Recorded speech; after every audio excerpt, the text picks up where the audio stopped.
আমি নাকি একটা 2 কোটি টাকার গাড়ি কিনছি, আর আমার বাবার নাকি 3 কোটি টাকা লোন। এখন আমি একটা জিনিস বলি, এখানে ঘটনা হলো রাফসানদার ছোট ভাই। আসলে আমার বাবা যদি ভুল করে, আমার বাবা যদি অন্যায় করে, এটার কি মাসুল আমি দিব? কখনোই দিব না। ধরেন আমার বাবা অন্যায় করছে, এটার কি ফল আমি ভোগ করব? করব না তো। এটা তো আমার ভুল না, এটা আমার বাবার ভুল, এটা আমার পরিবারের মানুষের ভুল। পরিবারের একজন অন্যায় করলে যদি এটার শাস্তিটা যদি আরেকজন মানুষকে ভোগ করতে হয়, এটা কিন্তু অন্যায়, এক ধরনের অন্যায়।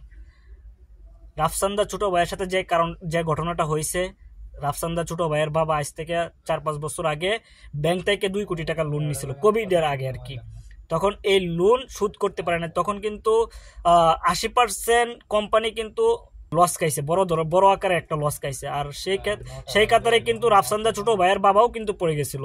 আর সে কারণে কিন্তু ব্যাংকের লোন কিন্তু দিতে পারে নাই। আর তার ব্যাংকের লোন যেভাবে নেয় মানুষে, কিন্তু একটা বিশ্বাস তো একটা কোনো কিছু ব্যাংকে জমা দেয়, হয়তোবা জমি হইতে পারে, হয়তোবা টাকা পয়সা হইতে পারে, যে কোনো একটা জিনিস ব্যাংকে দেওয়ার পরে কিন্তু লোনটা দেয়।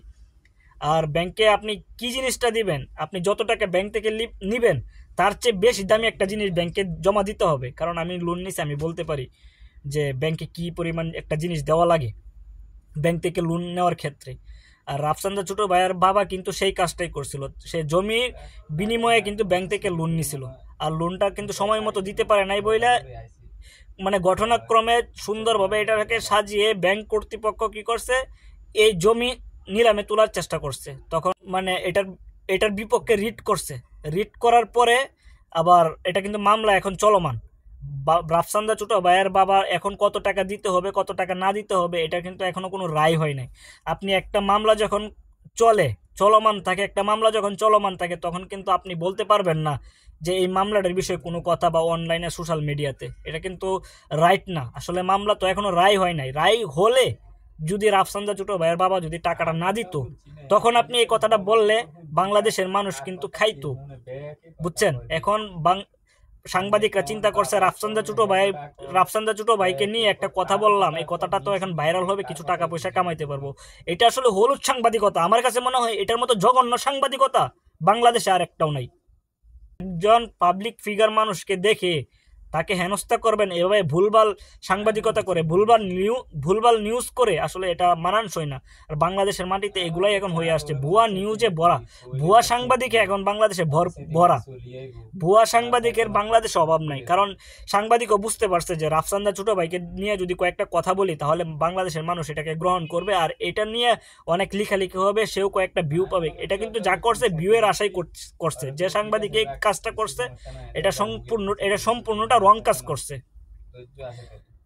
আমি ধরেন আমি কামাই করলাম, আমি যদি 5 লক্ষ টাকা কামাই করি, আমার যতটুকু সামর্থ্য আছে, আমি তো মা বাবাকে এই টাকাটাই আমি গিফট করব, বা এই টাকার আমি যদি আমার মা বাবাকে কোনো কিছু গিফট করতে চাই, বা আমি যদি আমার মা বাবাকে কোনো কিছু খুশি হয়ে উপহার করতে চাই, তাহলে আমি আমার সেরা জিনিসটাই দেওয়ার চেষ্টা করব। এটা হোক 1 কোটি টাকা, এটা হোক 2 কোটি টাকা, এটা 5 কোটি টাকা।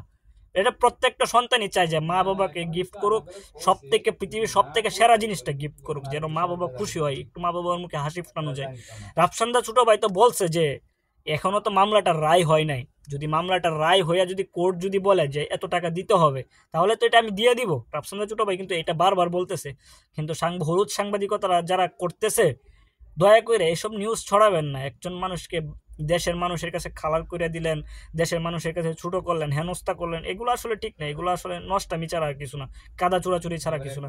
দিন শেষে কিন্তু রাফসানদা ছোট ভাই এরকম একটা মাল, এরকম একটা মাল, সে এই পর্যায়ে কিন্তু আসছে তার নিজের চেষ্টায়। যে ব্যক্তিটা এই পর্যায়ে আসতে পারে, তাকে আপনি লেখালেখি করে, শত লেখালেখি করেও কিছুই করতে পারবেন না, সে আবার উঠে দাঁড়াবে। ঠিক আছে? আর আমি যতটুকু জানি, যতটুকু বুঝছি, তার ভিডিও দেখে রাফসানদা ছোট ভাই কিন্তু খারাপ মানুষ না, আসলে খুবই ভালো মানুষ, খুব নরম মনের মানুষ। আর তাকে এসব নিয়ে ভুয়া লেখালেখি করা বন্ধ করে দেন, হলুদ সাংবাদিকতা ছাইরা ভালো হয়ে যান। আর কি বলবো, ভালো থাকবেন। আল্লাহ হাফেজ, আসসালামু আলাইকুম।